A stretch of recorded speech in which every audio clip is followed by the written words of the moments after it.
کراچی میں جاری دھرنوں سے متعلق اہم فیصلہ کیا گیا ہے۔ اپنے ناظرین کے ساتھ یہ اہم خبر شیئر کر رہے ہیں۔ آپ کو بتائیں کہ گزشتہ 9 روز سے شہر قائد میں مختلف علاقوں میں دھرنوں کی وجہ سے ٹریفک کا نظام دھرم بھرم ہو گیا۔ گزشتہ روز ہنگامہ آرائی اور جو کشیدہ صورتحال تھی اس کی وجہ سے شہری اپنے گھروں میں رہنے پر مجبور ہو گئے۔ جو اہم فیصلہ کیا گیا اس سے متعلق آگاہ کریں گے سربراہ مجلس وحدت مسلمین راجہ ناصر عباس نے اہم پریس کانفرنس کی ہے۔ ہنگامی پریس کانفرنس سے خطاب کرتے ہوئے انہوں نے ملک بھر میں دھرنے ختم کرنے کا اعلان کر دیا ہے۔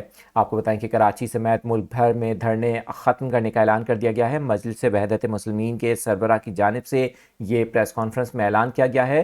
دونوں فریقین کے درمیان جو پارا چنار میں دونوں فریقین ان کے درمیان رضامندی سے امن معاہدے پر دستخط ہوئے آج جرگے کے اندر، جس کے بعد یہ فیصلہ کیا گیا ہے کہ کراچی سمیت ملک بھر میں جہاں بھی دھرنے ہو رہے تھے مجلس وحدت مسلمین کی جانب سے ان دھرنوں کو ختم کرنے کا اعلان کر دیا گیا ہے۔ کراچی شہر گزشتہ 9 روز سے جو کشیدہ صورتحال تھی جس کی وجہ سے شہری کافی مشکلات سے دوچار تھے، تاہم آج سے دھرنے ختم کرنے کا اعلان کر دیا ہے، یعنی کہ 2 جنوری سے کراچی سمیت ملک بھر میں تمام احتجاجی مظاہروں کو ختم کر دیا گیا ہے۔